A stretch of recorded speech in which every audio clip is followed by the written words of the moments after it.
তো এখন যাব আমি ইসলামপুর, এক পেশেন্টকে নিয়ে ডাক্তার দেখাতে যাব।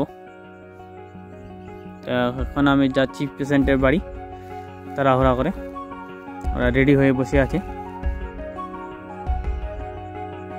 এনারাই যাবেন ডাক্তার দেখাতে। তো আমরা এখন বার হয়ে গেলাম, রাস্তাটা খুবই খারাপ। এখন আমরা হসপিটাল মোড় পার করে যাচ্ছি। আর ওয়েদারটা খুব সুন্দর ছিল, মেঘলা ওয়েদার ছিল, না ঠান্ডা না গরম, খুবই ভালো।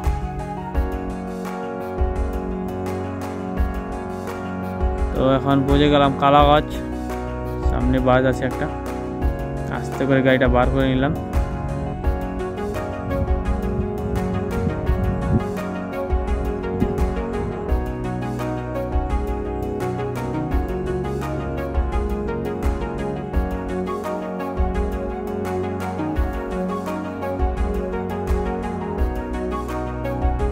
দেখতে দেখতে পৌঁছে গেলাম ইসলামপুর,